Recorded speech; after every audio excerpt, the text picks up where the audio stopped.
En el video anterior vimos el ejemplo de una función definida en el plano R2 que resultaba ser continua en el origen, pero no era diferenciable en ese punto.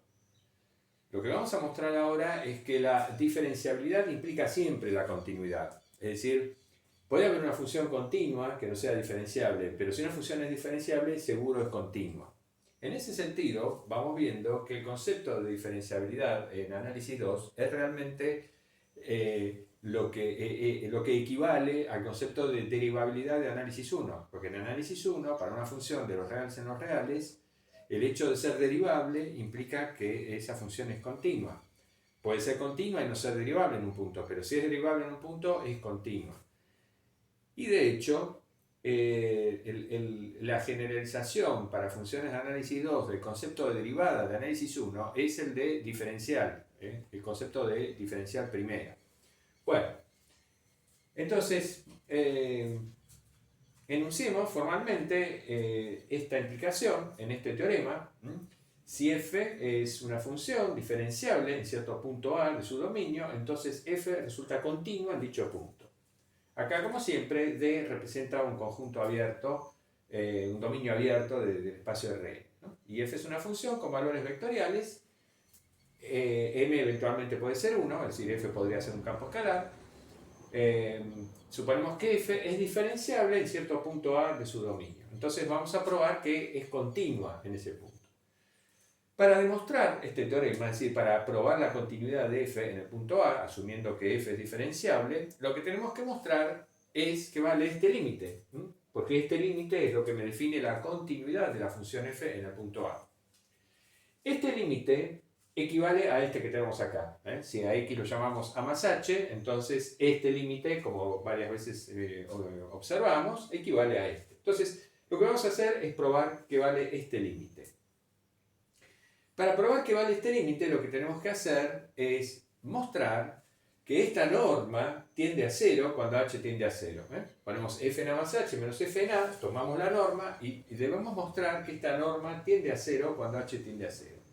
Esta es la norma en Rm, ciertamente. Bueno, muy bien. La norma de esta diferencia la podemos escribir de esta manera. Simplemente lo que hicimos fue restar y sumar dentro de la norma el producto de la matriz jacobiana de f en a por el vector h. Entonces, lo que hacemos ahora es, lo que está dentro de la norma lo dividimos en dos términos, este término, y aplicamos la desigualdad triangular. Y luego, lo que hacemos, luego de aplicar la desigualdad triangular, dividimos todo por la norma de h. Y multiplicamos por la norma de h para, digamos, no modificar esto. Entonces, en definitiva, esta norma va a resultar ser igual a todo este miembro que tenemos acá. Entonces, esta desigualdad es válida para todo vector h distinto del vector nulo. Ahora tenemos que decir distinto del vector nulo porque estamos dividiendo por la norma de h. Estamos dividiendo y multiplicando por la norma de h. Bueno, entonces, ¿qué pasa con esto cuando h tiende a 0? Bueno, obviamente esto tiende a 0. Y lo que también tiende a 0 es todo este término. Este término tiende a 0 cuando el vector h tiende a 0. ¿Por qué? Bueno, por hipótesis de diferenciabilidad de f en el punto A. Como f es diferenciable en el punto A, por definición de diferenciabilidad, esto tiende a 0 cuando h tiende a 0. ¿Y qué pasa con este término que tenemos acá? Bueno, este término que tenemos acá está acotado. Para todo h, cualquiera sea el vector h no nulo, este término está acotado por algo que no depende de h. Con lo cual, digamos, como esto tiende a 0, como esto está acotado y como obviamente esto tiende a 0, la conclusión es que cuando h tiende al vector nulo, todo esto tiende a 0 y por lo tanto esto tiende a 0. Estamos usando la propiedad del sándwich y eso demuestra lo que queríamos. La acotación que mencionábamos recién de este término es muy fácil de establecer. Este término está acotado por esta suma doble, cualquiera sea el vector h no nulo. Es muy fácil probar esto, es muy fácil probar esta acotación, queda eventualmente como un ejercicio para ustedes, analícenlo, pero es fácil ver que se cumple esta acotación. Bueno, esto que tenemos acá es una constante que no depende de h. Por lo tanto, como decíamos antes, al estar este término acotado por una constante que no depende de h, al tender esto a cero y al tender esto a cero, la conclusión es que efectivamente el límite de esta norma es cero para h tendiendo al vector nulo. Por lo tanto, se cumple esto y eso demuestra la continuidad de f en el punto A.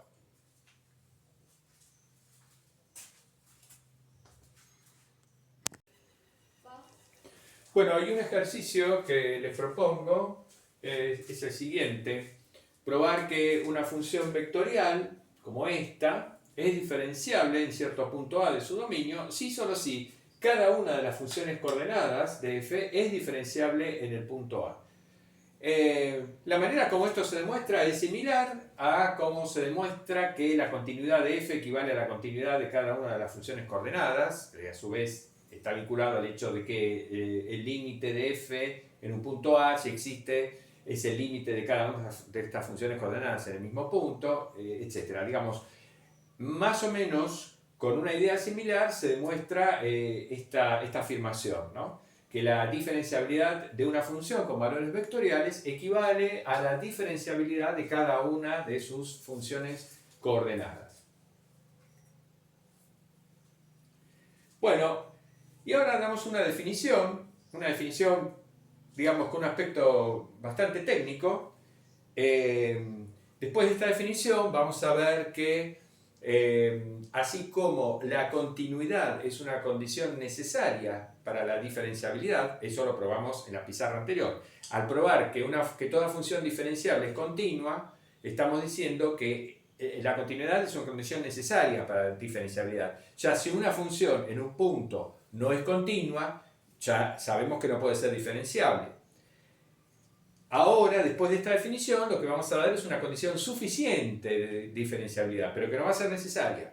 Y la condición suficiente, bueno, va a ser que si las derivadas parciales son funciones continuas, entonces la función, es decir, si una función tiene derivadas parciales continuas, entonces esa función es necesariamente diferenciable.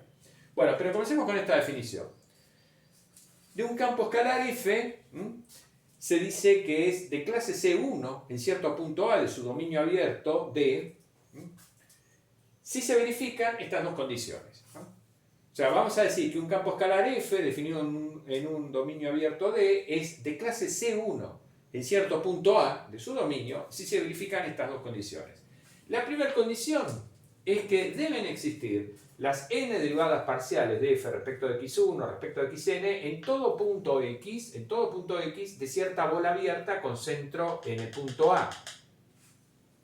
Esta bola se mete dentro del dominio de x abierto. Es decir, la condición 1 es que todas las derivadas parciales de f deben existir en todo un entorno, en toda una bola con centro en el punto A. Alrededor del punto A, ¿no?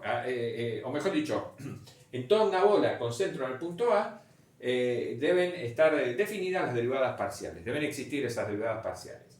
Y la condición 2, se debe cumplir este límite para todo j entre 1 y n, es decir, el límite para x tendiendo a de la derivada parcial de f respecto de xj en x debe ser igual a la derivada parcial de f respecto de xj en el punto A.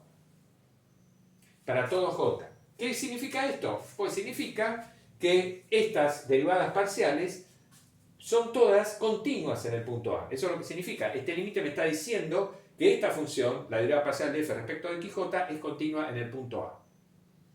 Entonces, si se cumplen estas dos condiciones, se dice que f es un campo escalar de clase C1 en el punto A. Dicho en forma más breve, un campo escalar f es de clase C1 en un punto A de su dominio cuando todas las derivadas parciales de f están definidas en un entorno del punto A y además son continuas en el punto A. Se cumple la condición de continuidad para todas las derivadas parciales en el punto A.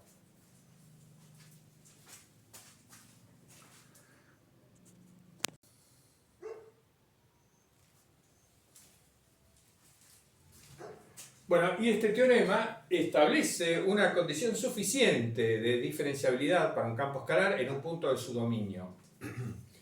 Si f es un campo escalar de clase C1 en cierto punto A de su dominio abierto D, entonces f es diferenciable en el punto A.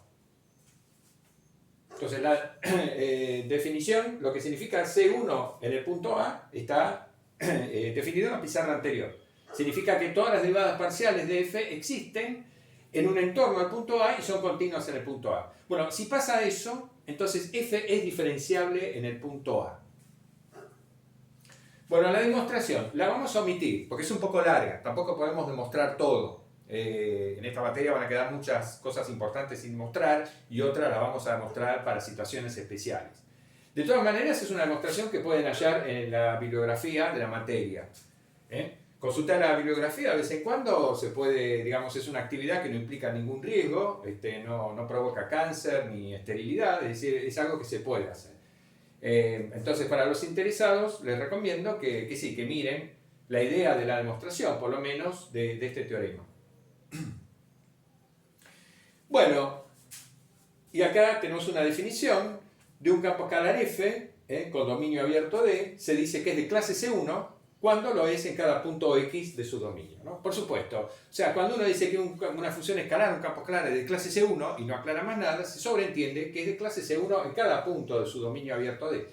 Pero esto equivale a decir que existen y son continuas en el dominio D las n derivadas parciales. O sea, cuando uno dice que un campo escalar es de clase C1, significa que ese campo escalar es derivable digamos, respecto de x1, respecto de x2, respecto de xn en todo el dominio y que estas funciones son funciones continuas en el dominio D. Como corolario de esta definición, digamos, y de este teorema, un corolario inmediato, trivial, si f es un campo escalar de clase C1 en un dominio abierto, entonces f es diferenciable en todo el dominio, en todo punto del dominio. Bueno, este teorema, decíamos, establece una condición suficiente de diferenciabilidad. Una vez que yo compruebo que las derivadas parciales de un campo escalar son continuas en un punto dado, automáticamente sé que el campo escalar es diferenciable en ese punto. Sin embargo, no es una condición necesaria. Puede ocurrir, situaciones patológicas, pero puede ocurrir que un campo escalar sea diferenciable en el punto y sin embargo haya alguna de sus derivadas parciales que no resulte continua en ese punto. Hay un ejercicio en el práctico al respecto, digamos, uno solo, ¿no? Es como un contraejemplo para mostrar que digamos, esta condición, si bien es suficiente, no es necesaria.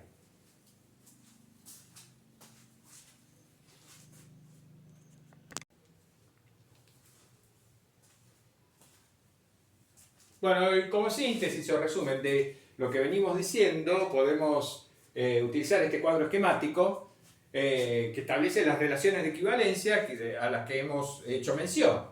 Algunas las demostramos y otras no. Si una función f es de clase C1 en un punto A, entonces esto implica que f es diferenciable en el punto A. Es el teorema recién enunciado que no demostramos.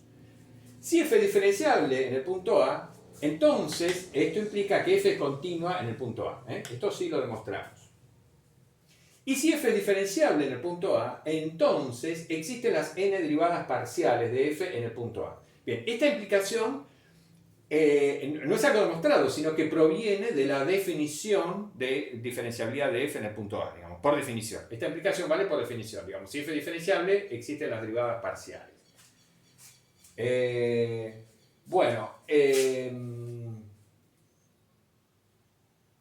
No es por definición. Perdón.